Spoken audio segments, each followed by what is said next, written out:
الرحمن الرحيم الحمد لله رب العالمين والصلاة والسلام على أشرف المرسلين محمد وعلى آله وصحبه أجمعين. masu sauraronmu da kuma kallonmu ta hanyar yada bayanai muna muku sallama irin ta addinin musulunci. Wannan karatu ne wanda aka saba yin sa a kofar mai martaba sarki, babban masallaci wanda ake yin sa da daddare. Kasancewar yanayi da aka samu kai da al'umma ya sa muke watso karatu ta kafafen watsa bayanai ba a wannan masallacin ake karatun ba. Wannan ko ya faru ne saboda bisa larura da ta same mu, wanda muke fatan Allah tabaraka wa ta'ala wato ya yaye wannan musifa da ta samu al'umma. Muna roƙonka ya Allah ka yaye wannan al'umma, ka yaye wannan fitina, ka yaye wannan jarrabawa da wannan annoba. Waɗanda suka kamu Allah ka ba su sauki. Idan ba a manta ba, baran muna cikin suratul Nahl ne a kofar mai martaba sarki, wato muna kan aya ta 125. A nan ne muka tsaya, to mu za mu ɗora a kan inda wato muka tsaya a bara. Za mu karanta ayar sannan mu yi bayani gwargwadon hali akan abin da ya sawwaka. أعوذ بالله من الشيطان الرجيم. بسم الله الرحمن الرحيم. ادع إلى سبيل ربك بالحكمة والموعظة الحسنة وجادلهم بالتي هي أحسن إن ربك هو أعلم بمن ضل عن سبيله وهو أعلم بالمهتدين.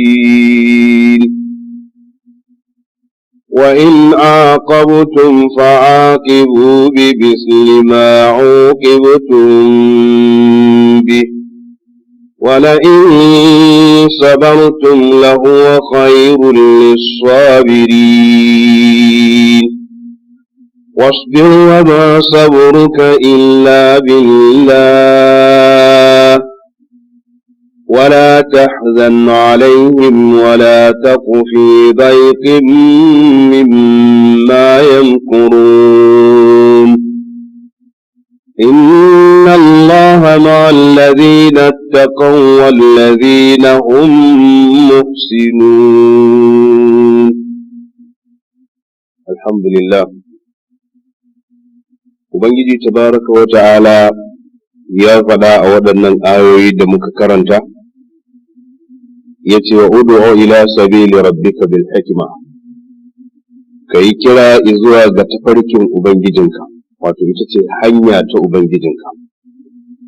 Kana iya cewa kai kira zuwa ga addinin ubangijinka, wato hanyar da Allah ya shar'anta ai kira zuwa gare ta. Dukkan abin da zai haɗa ɗan adam da ubangiji, da alaƙar ɗan adam da Allah ta yi kyau, ka yi kira zuwa ga wannan, domin duk abin da zai kai ɗan adam zuwa ga Allah, to ka yi kira zuwa wannan abin, domin wannan abin ɗin ya kai ɗan adam ɗin zuwa ga Ubangiji. Sannan ka yi kira bil hikima, wato da hikima. Wal mau'izatil hasana, da kuma wa'azi wanda yake mai kyau. Wajadilhum billati hiya ahsan. Zai iya yiwa cikin kiranka zuwa ga hanyar Allah, cikin kiranka zuwa ga hikimar da kake kira, cikin kiranka da kake da wa'azi kyakkyawa, zai yiwu a samu masu fanɗarewa kuma su yi jayayya, su nemi tada hankali ko hayaniya kuma su kawo ruɗu ko jayayya. Sai Ubangiji ya sa ƙa'ida ta jayayyar yace wajadilhum billati hiya ahsan. Idan har sun zo da jayayya ko tambaya ko wani abu ko shubuha da suka zo da ita, to kai jayayyar amma da abu mai kyau. Ana idan jayayyar ta zamanto ba ta da kyau, ba ta lokaci za a yi da wasu abubuwa da ba su dace ba, kila ma su kai ga saba mu Allah, to ba za a yi jayayyar ba ma kenan. A nan jayayya shine neman tabbatar da dalili. Zai iya yiwa ka yi magana ka faɗi abubuwa wani bai gamsu da su ba, zai iya zuwa da dalili wadda kila suka fi naka ta hanyar hikima da abin da yake mafi kyawu. Domin cikin mutane akwai wanda in kai magana zai tsaya ya ta jayayya da ita, wani ka samu yana da hujja ta haƙiƙa akan abin da ka faɗi, kila ya zamanto akwai saɓanin abin da bai fahimta ba ya nemi fahimta. Wani kuma zai yi ƙoƙarin ya ga cewa jayayyar ma ta yadda zai yi ya danna gaskiya ne domin ya tabbatar da ƙaryarsa. To kuma dai menene mai jayayyar ya zo da ita, kai annabi Allah ya sa maka ƙa'ida in za a yi jayayyar ta zamanto jayayya ce mai kyau. Sannan Ubangiji ya ce lalle Allah shine mafi sani da wanda ya ɓata gabarin hanya, kuma Allah tabaraka wa ta'ala shine ya san da wanda yake kan shiriyar Ubangiji tabaraka wa ta'ala. Muna roƙon Allah ya ɗora mu akan shiriya. Sannan Ubangiji tabaraka wa ta'ala ya ƙara da cewa wa in aqabtum, idan za ku rama uquba, domin uquba shine wani ya muku wani abu, ko na kashe muku wani, ko na azabtar da wani ku, ko na yin wani abu, sannan ko kuma ku zo za ku yi ramuwa, wannan shi ake kira mu'aqaba. Shi yasa Ubangiji anan yace wa in aqabtum, idan za ku yi irin wannan ramuwar gayyar saboda wani ya muku, wa aqibu bi misli, to ku yi ta gwargwadon ma uqibtum bihi, irin abun da kuma aka yi. Wannan Allah yana son ai adalci anan. Saboda haka idan wani ya maka wani abu kana son kuma karama, to bi misli. Shi yasa za ka ga cewa dukkan abubuwan da suka shafi hukunci, to sai shari'a ta karba, ba a barin su a hannun mutane su kadai. Saboda idan aka bar su a hannun mutane su kadai, to a nan ne ƙetare iyaka take da zalunci zai faru. Misali, wani in ya maka sata, shari'a ta yarda da sai ta bincika, sai ya kai rubu dinari, sai ya kai abin da ake bukata, sannan za a iya yi masa hukunci. Amma idan da za a bar mutane da hukunci a kansu, to yana da wahala su yi shi bisa adalci. Zan ba da misali yanzu ga yadda, yanzu misali a bakin kasuwa ko a bakin tasha ko a wani matattarar mutane, sai a ce ɓarawo. Daga an ce ɓarawo, to za ka ga da wanda aka yi masa satar kaya da wanda ba a yi masa satar kaya ba, kowa zai fito ya nemi inda ɓarawo yake. Saboda haka a wannan gurin, in dai aka samu ɓarawon, to da mai sanda da mai dutse da mai hannu, kowa duka yake kaiwa na ɓarawon. Yanzu duk mutanen da suka taru suka yi duka, idan za mu tambaye su tsakani da Allah, abin da suka yi na zubar da jinin ɓarawon nan shi ne daidai kimar kayan da aka sata? Kaga zai zama to ba haka bane, wanda a wani lokaci ma sai a kashe ɓarawon a rataya masa taya a kunna masa wuta. Duk a shari'ar Allah babu inda za ka je ka samu an kunna wa ɓarawo wuta. Hasali ma Ubangiji annabi cewa yayi la yu'azzibu bin nari illa rabban nar, ba mai yin azaba da wuta sai Ubangijin wuta. So kaga kenan wannan ka'ida ce ta adalci wanda Ubangiji tabaraka wa ta'ala ya sa akan wannan. Misali kuma har yanzu cewa da mutane suka taru, wannan ya daka wannan ya daka wannan ya jifa, har aka kashe ɓarawon nan. To in an zo an tara mutanen da suka yi wannan aikin, in sun kai 10 waɗanda suka yi duka, to za a samu kayan mutum ɗaya ya sata, mutane 10 nan ba a saci kayansu ba. Yanzu da kai duka ko da kai zagi, in Allah zai tambaye kai ce kayanka na nawa ya ɗauka, me za ka faɗa? Kaga ba ka da abin da za ka faɗi. Sannan kai da ka sa sanda ka muka masa, in an tambaye ka kayanka nawa ya ɗauka, kaga kai tukunna hukuncin kama ba shi da tushe na zalunci ne. To shi yasa shari'ar Allah ba za ta yadda kawai a bar mutane sakaka. So in an samu ɓarawo sai an kai shi gaban alƙali zai yi bincike inda ya kamata ya sata ne ya shiga ya sata ko bai kamata ba ya shiga gurin, kuma abin da ya sata ya kai kimar rubu dinari, sannan akwai shaidu duka, sannan alƙali ya yanke masa hukunci. A wannan gabar idan za ka gaya wa musulmai ka'idodin shari'a, daga cikin musulmai akwai masu fantare maka waɗanda za su ce alƙalin ma son zuciya yake yi, saboda an kawo ɓarawo amma yana ta bin wasu hanyoyi wai don ya sake shi, wanda kuma ƙa'ida ce ta shari'ar Allah a haka. Sai an bi waɗannan matakan, sai an san abin da ya sata ya kai rubu dinarin, abin da ya sata inda ya shiga ya satar ya cancanta ya shiga ko bai cancanta ba, akwai shaidun cewa ya yi satar, sannan alƙali ya kalla idan ya kai a yanke masa hukuncin yanke hannu ko wani abu mai kama da haka. To duk wannan sai an bi shi. Shi yasa za ka ga a yau abinda mutane suka ɗauka suke yi ya saba ma shari'ar Allah, kuma ya fi shari'ar Allah zafi. Saboda haka sai Allah ya janye taimakonsa a cikin harkar al'umma, sai ya bar su da irin hukuncinsu da su suka ɗauka da kansu. Misali kamar yadda na gaya maka yanzu, an ce ɓarawo, to za ka ga masu fitowa su tsare ɓarawo, wani da sanda zai fito kuma ba a ɗauki kayansa ba abin da ɓarawon ya sata masa, ba a ɗauki kayansa ba aka yi masa wannan. Sa'annan in ta kai da an kashe ɓarawo, to hukuncin ɓarawo baya zama kisa sai in ya zama an probus.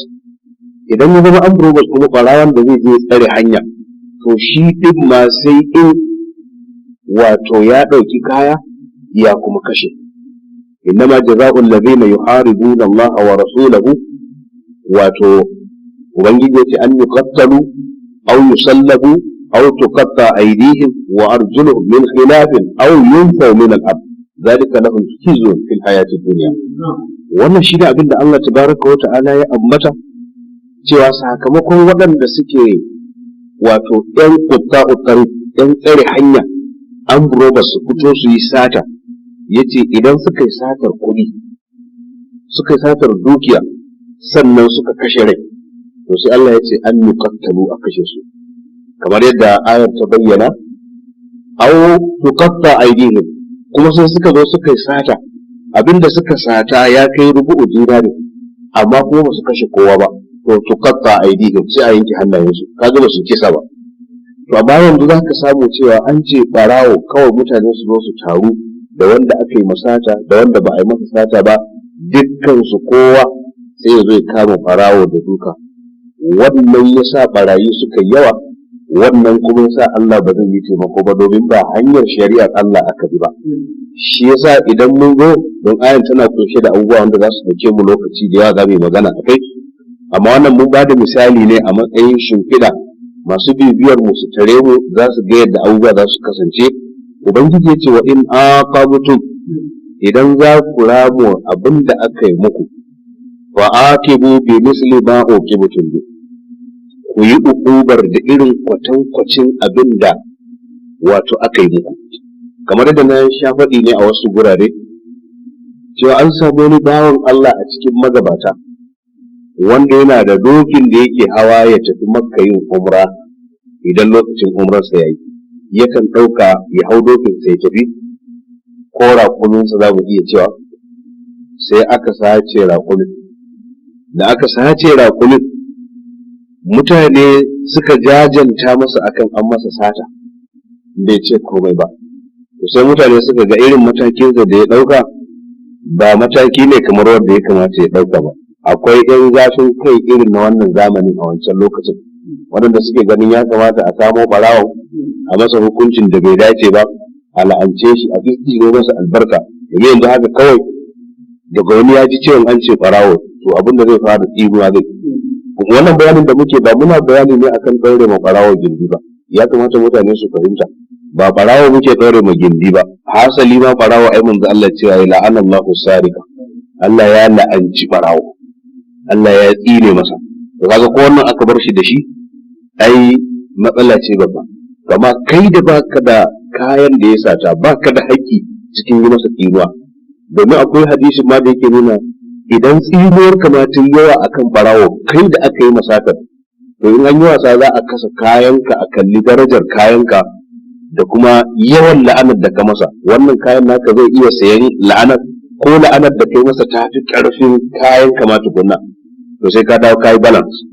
Kaga akwai matsala kenan. Ashe kenan shi yasa shi wannan da aka yi masa sata aka zo aka taru ana cewa to gashi kai masa addu'a, mummunar addu'a wanda za ta kama shi, tunda dokin nan ko rakumin nan ba abin da yake yi da shi, ba abin da ake aikatawa da shi sai dai a tafi umra da shi. Da haka yanzu ya hana ka zuwa umra tun daga Madina zuwa Makka kilomita 400 da wani abu, saboda haka ba da za a yi tafi. Suka mata sai ya addu'a sai ya daga hannu ya ce to idan na yi addu'a ku ce amin.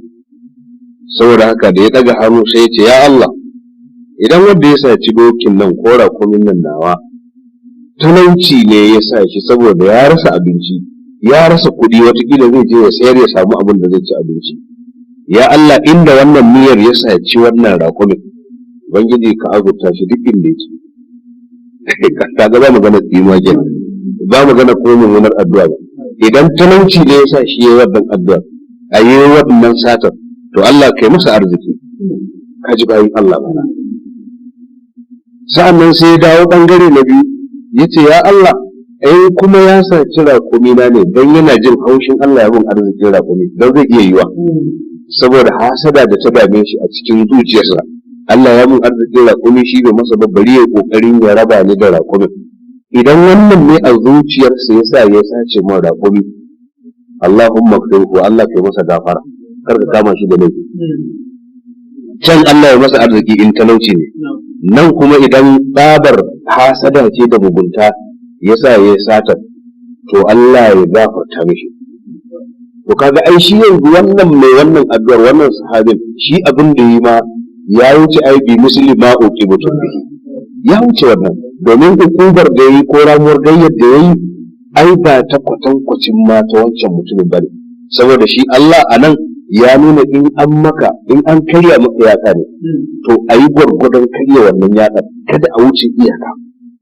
Wannan kuma hukuma ce ita ma za ta iya yi, amma shi bai ma kai shi ga hukumar ba, ballantana ya kai shi ga wani abu daban, sai ya zamanto cewa ma addu'a ce ya masa, na daidai Allah ya masa arzikin idan talauci ne, na biyu kuma in tsabar hasada ce to Allah ya masa gafara.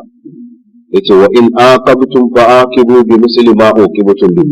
Idan Allah ya bamu dama in mun zo sharhi akan ayoyi za mu fitar da wasu abubuwa waɗanda za mu ga menene hukuncin wanda ya wani abu zai zamanto ya za a masa a hukumancin ma tukunna ga yadda ya kamata a yi masa, ballantana kai dan abin sarki a shakida kawai ihu ka ji na cewa barawo sai ka fito da magirbinka ko da kotar ka kawai ka tsare hanya, yana zuwa sai ka buga masa. Ba hukuncin Allah bane wannan, ko ba wanda ya saka kai wannan aikin, kuma dole za ka haifar da barna, domin watakila ai barawon bai kashe kowa ba, idan ya kai ga an kashe shi to hukuncin da aka yi masa hukuncin zalunci ne, don ba hukuncin da ya dace da a yi masa bane. Shi yasa sai Ubangiji ya ce a wannan matakin ma fa wala in sabartum, da fa za ku yi haƙuri, wato kenan kaga ba za ku ramuwar gayyar ma da aka muku ba, da za ku yi haƙuri la huwa khairul lisabirin, shi ne yafi alheri ga waɗanda suka yi haƙuri. Kenan ma ashe ka yafe ka yi haƙuri shi ne yafi. Sai Ubangiji ya ce wasbir wa ma sabruka illa billah, ka yi haƙuri kuma haƙurinka kada ya zamanto dan a fara, dan riya, dan a ce kai mai haƙuri ne, a'a haƙurinka ya zamanto illa billah, sai dan Allah kawai kai haƙuri. Wala tahzan alaihim, kada kai bakin ciki akan su.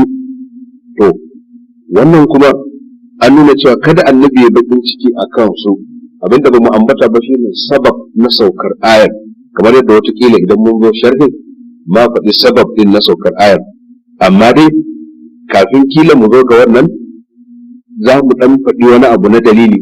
Abin da ya faru, malaman tafsiri sun ce ayan ta sauka ne saboda an kashe sayyidina Hamza. Lokacin da aka kashe shi aka ce wato Hind ko Hinda matar Abu Sufyan an kashe shi ta tsaga cikinsa har ma ta ciro hanta ko an ciro hantarsa ta gatsa, wasu na cewa ta ci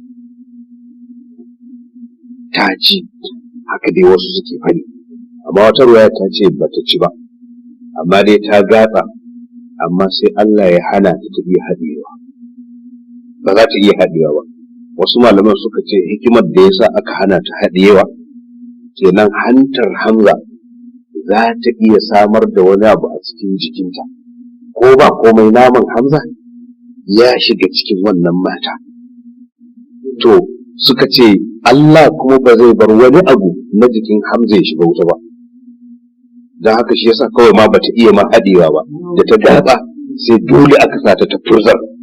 Amma wasu malamai suna cewa ta ci, wannan su kuma malamai suna ganin cewa an bata iya ma samun dama ta gatsa don kaskanci da wulakanci, amma bata iya samun haɗewa ba don kada Allah ya bar wani abu na Hamza ya shiga cikin wuta. Wannan shine abin da wasu malamai suke magana, wallahu alam ya inganta bai inganta ba, amma dai suna da waɗannan wato maganganu din. To ganin wannan kaskanci da wulakanci da aka yi ma babban gwarzo shi ne sayyidina Hamza, so manzon Allah ya kalli Hamza ya tsaya a kansa, ya ga an fasa cikinsa, an fitar da hantar shi, an gatsa shahidi mai daraja. Ran manzon Allah sai hankalin sai tashi, shine sai ya rantsa ya ce wallahi lanumassilanna bi misli, wallahi a wata ruwa da yace za mu ba da misali, sai mun ba da misali sama da 10 ka a cikin su, sai mun kashe nasu sama da 10. kaga kenan ai yanzu ya wuce rage. To sai Allah ya ce a wa in aqabtu fa aqibu bi misli ma uqitu. Idan annabi zai yi burin cewa zai ɗauki mataki akan rai guda ɗaya na sahabi, sai an sarasar da rayukan kafirai sama da 10, Allah zai saukar da annabi ya dawo da shi baya ya ce bi misli, ya kamata kowa ya shiga sai ta yinsa. Amma mu yanzu misali ko akan hanya, mu ɗauka misali zan bada, ko akan hanya in an barka sai ka ƙetare iyaka akan abin da bai dace ba. Misali yanzu an sa wuta wanda take nuna in an baka dama ka wuce, in ba a baka dama ba ka tsaya saboda haƙƙin wani. Ana zuwa a taru a cikin kushe, hanyar mun tana da haƙƙi, ku da kan kuke kan hanyar kuna da haƙƙi, wanda yake zuwa ta cin yana da haƙƙi, dukkan kowa yana da haƙƙi. To kar kowa ya shiga haƙƙin wani. To za ka ga wani ya shigo haƙƙin wani, to a wannan lokacin sai a samu wani ya zagi. Yana faruwa aiko? Wani ya ce wawa, kamar ka zo ka tsare mana hanya kenan. To shi wannan in ya tashi bi misali ma oke mutum bi, abinda aka gaya masa in zai rama zai yi raddi, to ya mayar da kwatankwacinsa. An gane da ya ce maka wawa, to in har za ka rama ba za ka yi haƙurin da Allah ya ce kai ba, har in za ka rama to sai ka ce masa wawa. Shi kenan an yi bi misali ma oke mutum, an yi daidai gwargwadon abin da ka fa. To amma matsalar mu shine ba zai fi haƙura ba shi wanda aka yi wa, in ya tashi ramawa wanda ya ce masa wawa din nan sai ya ce masa ni ka ce wawa, kai ne wawa ɗan iska. To ka ga yanzu kalmar ɗan iska ƙari ne, ka ƙetare iyaka. To kuma kullum shi yasa Allah ya kwace hukunci a hannun wanda aka yi laifi sai ya danka shi a hannun hukuma, saboda kullum wanda aka yi masa laifi idan shi ka ba ma dama ya rama abin da aka masa, to ba zai iya tsayawa akan abin da aka ce ba. Kullum in an zage ka, to ba za ka iya tsayawa akan zagi ɗaya ba. In an cuce ka, in kai aka ba ma dama, ba za ka iya tsayawa akan cuta guda ɗaya ba. So shi yasa Allah tabaraka wa ta'ala ya kwace wannan aikin, saboda idan an bar mutane za su yi ta'adda. Yanzu shi wanda da ya tashi ya ce ni kace wawa, kai ne wawa ɗan iska. To shi kuma yancin yanzu shi ma kalmar ɗan iska da aka gaya masa in ya tashi ramawa, bayan ya sake ce masa wawa ɗan iska sai ya ƙara da shege. So kaga kenan kalmomin za su yi ta yawo, za su yi ta tafiya akan inda bai dace ba. To shi yasa sai Allah ya sha gaban annabi ya ce a'a, maganar za ku kashe musu 10 bata taso ba. Wa in aqabtum wa aqibu bi misli ma uqibtum bi, in za ku yi ukuba to ku yi gwargwadon abin yadda ake muku. Kai wala in sabartum ma da za ku yi haƙuri la huwa khairul lisabirin, da shi ne yafi masu haƙuri kullum sun yi haƙuri shi ne yafi. Sai Allah ya ce wasbir, kai haƙuri, wa ma sabruka illa billah, haƙurin ka ba dan an fi ƙarfin ka ba, mun san Allah zai iya taimakon ka karama fiye da abin da aka ba wai dan an haƙurin ya zamanto illa billah. Wala tahzan alaihim, waɗannan kafirai da abin da suke aiwatarwa na kashe sayyidina Hamza da tsari da aka yi da yaƙarku da mugunta da suke, karka bakin ciki, karka damu da su. Wala taku fi dhaiqin, kuma karka zamanto cikin kunci, wato kullum abin sai ya ta damun ka har ya haifar maka da wasu matsaloli. Kada ka damu da wannan kuncin, kada ka zamanto cikin kuncin mimma yankurun daga abin da suke yin makirci a kansa. Sai ya ce inna Allaha ma'al ladina taqaw, Allah yana tare da waɗanda suka yi takawa, yana tare da su. So annabi kuma shi ne jagoran masu takawa, inda Allah yana tare da kai zai ma komai. Ma'al ladina taqaw, Allah yana tare da masu takawa, wallazina hum muhsinun, da waɗanda su ihsani, waɗanda su ne masu kyautatawa. Shi kuma annabi duk duniya ba wanda ya kai shi kyautatawa, don haka Allah yana tare da shi, ya cika dukkan sharuɗa. Waɗannan ayoyi su ne ayoyin ƙarshen suratul Nahl. Ba mu samu mun cika su ba a bara, muka tsaya a nan. A cikin waɗannan ayoyi akwai darussa manya-manya da muke son a koya, wanda za mu fito da su. Darasin farko, ud'u ila sabili rabbika bil hikma, wato zai zama wato zai shafi masu kira ko masu wa'azi ko masu da'awa. Akwai buƙatar cewa masu da'awa su yi da'awa da hikima, masu wa'azi kira. Domin anan Allah ya kira annabi ya ce masa ud'u, kai kira ila sabili rabbika, zuwa ga hanyar ubangijinka. To za mu fito da matakai a sharhin da za mu zo bi, za mu ga yadda mai wa'azi ya kamata ya zama da kuma yadda ya kamata ya ɗauki al'umma. Sannan akwai bambanci tsakanin al-hikima wal mau'iza. Hikima daban, mau'iza daban, wa'azi daban. Wa'azi yana karkasuwa gidaje ne daban-daban. Akwai wanda ɗan adam ne yake yin sa, akwai wanda kuma Allah ne yake yin sa. Akwai inda annabi ya yi wa'azi, wa'azna rasulullah sallallahu alaihi wa sallama, wa'azna rasulullah, manzon Allah ya mana wa'azi, har ma sahabin yana cewa ka annaha mau'izatul muwadda, kamar wa'azi ne na ban kwana, saboda a cikin wa'azin wajilat min al-qulub, zukata sun firgita, wa zarabat min al-uyun, idanuwa sun zubar da hawaye. Saboda haka mun tsorita da abu, sai muka dauka manzon Allah watakila ajalin su ya zo, muka ce ausina yi mana wasiya, saboda muna ganin kamar ajali ya zo. Irin wannan wa'azin ba a taɓa yin sa ba. So shi karan kansa wa'azin yakan zama mataki-mataki. Akwai wa'azin da in an zo dole hankalin mutane ya tashi, a gaya musu irin hatsarin da suke fuskanta. Duk taron mutanen a gurin kowa sai ya ji a jikinsa, saboda yadda wa'azin ya fito da kuma irin halin da ake ciki da abubuwa da ake. To wannan mai wa'azi yana iya shiga cikin wannan halin a lokaci. Akwai kuma wa'azi da Allah yake yi da kansa, wanda shi abubuwa yake turowa su zama wa mutane wa'azi. Yanzu mu ɗauki kamar corona, wanda da za ka je irin su Amerika misali, ka je kai ta roƙon su don Allah a rufe gidan giya, ba za su rufe ba. Da za ka je kai ta roƙon mutane ka ce don Allah a rufe gidan rawa, ba za su rufe ba. To kaga yanzu shi kuma Allah sai ya zo da wani abu da ba a iya ganin sa, ba a iya shafa shi, amma yana barna. Da ƙudurar Ubangiji haka ya turo abu. To sai zamanto wannan abin ya zo yana sa, ko kana so ko baka so, ko ka yadda akwai ko baka yadda akwai ba, yana sa wasu abubuwa suna samun ka wanda dole ka ji a jikinka, ko ka ci abin ƙarya ne, amma a cikin halayyar rayuwarka sai ya yi tasiri, sai ya tsoratar da kai. Saboda yanzu misali tattalin arziki ya karya, haka ne? Kasuwanni sun ɗan tsaya, kuncin rayuwa ya ƙaru, ko ba haka ba? Firgita da tsoro a cikin zukatan mutane ya ƙaru, rashin yadda da ɗan uwanka ya kusa da kai ya ƙaru. So duk waɗannan akan wani abu ne da baka iya ganin sa, shi wannan corona, don bayan da zai ci maka ga ta nan yanzu ga irin yadda take doguwa ce ko gajeriya ko baka ce ko fara, amma dai sunanta corona.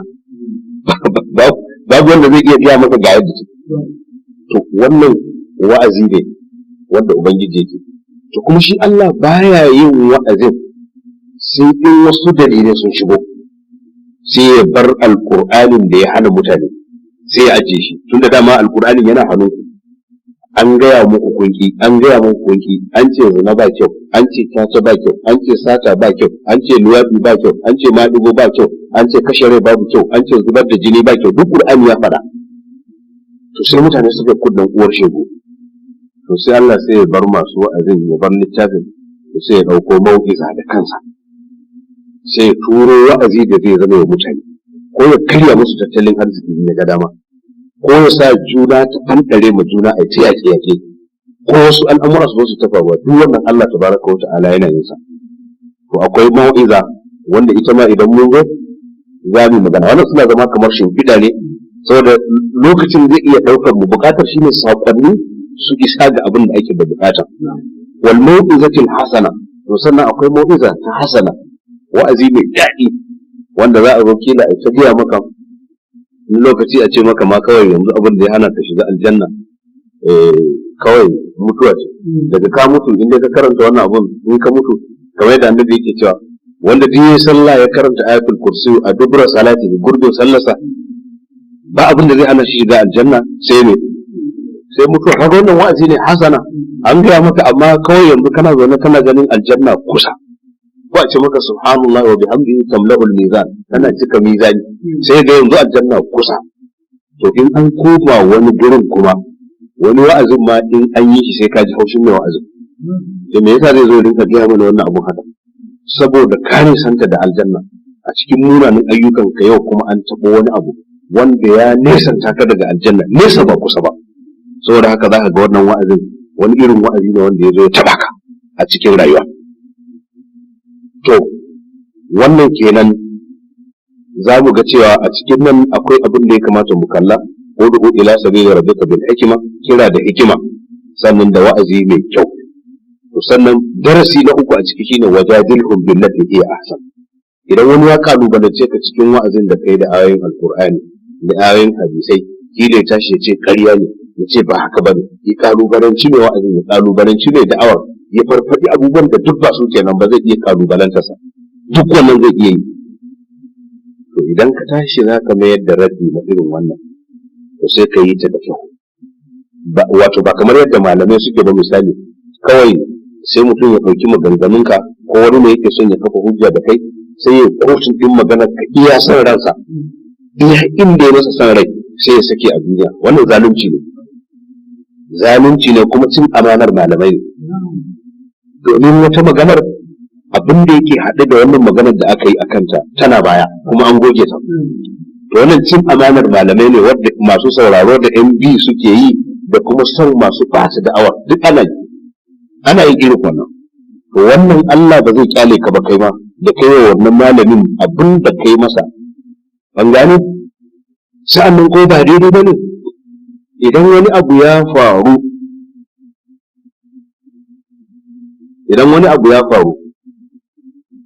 an gane?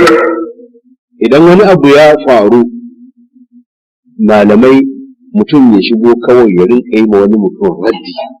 Kamata ya yi idan kana so sai ka je ka same shi, wato ma'ana sai ka je ka same shi ku zauna akan abin da ya faɗa, domin ta wannan hanyar ce kadai zai iya zamantowa an samu fahimtar abin da yake wato na gaskiya. Misali Imam Shafi'i a cikin wani littafi da ake kira wato Ayatul Ahkam, shi malamin da ya wannan rubuta wannan tafsirin wani ba misri, wato mujalladi guda 3 ne ina jin ko 4. Abin da ya rubuta a ciki, shi ayoyin da suka shafi hukunce shi yake tafsiri a kansu, amma baya tafsiri akan dukkan abin da ya shafi ayoyin Qur'ani. So yana yin tafsiri ne akan ayoyin da suka shafi hukunci. Misali ya yi annabi idza tallaqtumun nisaa sai bayani akan hukuncin saki idza tadayantu bidaidi irin waɗannan ayoyi ake musala ayoyin gado ayoyin wane ne su yake yasa aka kira littafin da ayatul ahkam ayoyin hukunci to a ciki sai kawo dalilan da yasa ake samun sabani a tsakanin al'umma a tsakanin malamai ka sai yanzu an rabu gida kashi to akan wannan bil hikima da ya zo magana tun da an samu saɓani daga jin cewa akwai masabar Imam Malik ka san ba ɗaya take da ta Shafi'i ba daga jin kuma cewa akwai masabar Imam Shafi'i to ba ɗaya take da ta Abu Hanifa ba Abu Hanifa ko ba ɗaya take da Hanbal ba to an samu saɓani ko ba a samu ba to kaga kenan wace hikima malaman nan da su bi sun bi hikimar da suka bi kuma har suka gama duniya suka ce ba a samu irin rikicin da aka samu a yanzu ba to kenan a wannan zamanin za a iya zargin akwai cewa da'awa wadda ta zamanto ba bil hikima ba wanda take faruwa ba hikima a cikin ta shi yasa Imam Shafi'i a ciki sai kawo hikayar sai yake cewa ina roƙon wadda na faɗi magana sai bai gamsu da ita ba a wajen dalili ina son ya zo mu samu hiwar shine tattaunawa tsakanin ni da shi amma kafin ya zo ina roƙon Allah ya sa hujjojinsa sun fina wa dacewa da gaskiya wannan adalci ne kamar yanzu idan misali magoya bayana suna bayana kai ma magoya bayanka suna bayanka to abinda ake ta kokari shine ya za a yi a ce na kada kai ko ya za a yi su kuma a ce nasu ya kada ne sai a yi ta ihu a yi ta kabbarori wanda ba na Allah ba na manzon Allah ba to ba haka ake yi ba abinda ake shine a sa hikima shi yasa Imam Shafi'i ina da in ba na manta ba a cikin littafin ya kawo magana shi Imam Shafi'i bai cika yin kunuti ba da asuba a sallar asuba amma Imam Malik a masabarsa ana kunuti da asuba saboda haka sai ya ziyarci inda suke da almajiransa da komai aka bu to saboda girmamawa da ya zo wajen su Imam Malik suka girmama shi a matsayin malami mai jama'a sai suka ce wuce ka mana sallah an girmama shi da ya ja sallah sai ya ja sallah sai ya kunu shi a can kuma inda suka taho garin su baya yi to shikenan sai ɗalibai suka tashi dan me zai zo yin kunuti a nan saboda da baya yi a can kaga nan ma yan biyayya ne za su kawo rubi amma tuntun ya shafe su da dalilai ya wuce kawai babu wani abu shikenan ko magana ta mutu akwai waɗanda in an zo tahiyya sukan yi haka da yatsa tahiyya lillah su bai kiyada to masabar Abu Hanifa ina tsammani da waɗancan aka shigo masallacin Abu Hanifa sai wani ya ka da yatsa shi ba dan wannan abin nan din bane wani yana nan almajiri ne sai ya kama yatsa sai karya shi dan me zai nuna musu ya dan yatsa a nan wajen to kaga ashe kenan akwai rigingimu iri daban-daban amma sun shafe su saboda hikimar yadda ake kira to saboda haka dole zamanto wa'azi bil hikima shi yasa ibnu qayyim ya faɗa ina jin a'a ba ibnu qayyim ba da ibnu qayyim na'am ko littafi da wani mutum yayi maratibud da'awa yace idan baka iya da'awa ba kai zaka girmama abin da kake yada ba sani ba wannan maganar mutukila mutane da yawa ba za su fahimce ta ba in baka iya da'awa ba to abin da kake kin ya wanzu kai da kanka za ka zama sanadiyar girmama shi kuma wannan shine abin da ya faru a cikin wannan al'umma din tamu akwai abubuwa da mutane suka ƙi su suka yi ta maganganun da ba su dace a kansu ba yanzu su sun girmama wannan abu kuma sun kambama shi su da kansu suka yi tallan abu to wannan shine bil hikima wanda mun zo zamu ga yadda hikima take wannan darasi ne daga ciki sannan abubuwa uku kenan na hudu zamu magana akan aqabtum fa aqibu bi misli ma uqibtum ya kamata mu bada misalai na cewa ta yaya ake ramuwar gayya ko ramuwar ukuba in an maka laifi tare da cewa mun bada dan kadan misalan sannan sai wasbir dole mu magana akan muhimmancin hakuri kuma malaman abin nan ina jin usuli ne ko ulumul Qur'an suna kallon cewa duk inda Allah ya tsayar da ya yi magana akan kalmomi ya maimaita su a cikin aya, to ko ba a gaya maka ba ka ɗauki wannan abin yana da wahala. Misali Allah tabaraka wa ta'ala ya magana ar-rahmanu allama al-qur'an ko khalaqal insana allamahu al-bayan, har inda yake yana cewa wa aqimul wazna wa la tukhsiru al-mizan. Na'am, bil qisti ba wa aqimul wazna bil qisti wa la tukhsiru al-mizan. Kaga kalmar mizan ta maimaitu a cikin ayar. To shi yasa ya zamanto yana da wahala yau duk abin da ake son a zama da ma'auni yake, za ka ga al'umma da wahala ka yi shi. Misali yanzu mu ɗauki masu aunar da kwanon au, mai sayar da abin nan zobo, gane mai kulla magi kafi zabuwa, duk waɗannan ba mizan ne. To za ka ga aiki da su mai sayar da ganyen yakuwa misali, mizan ne. Duk waɗannan domin ɗiba kawai yake fere sai naɗe sai ya sa maka. Haka mai kwanon awu shi ma, saboda maimaituwar wannan kalmar, abinda kalmar ko ƙur'ani ya hukunta ya maimaita shi sau biyu, al'umma sai ta yi dogon tunani sosai saboda wahalar zartuwarsa a cikin harkokin al'umma. Na fata an fahimta.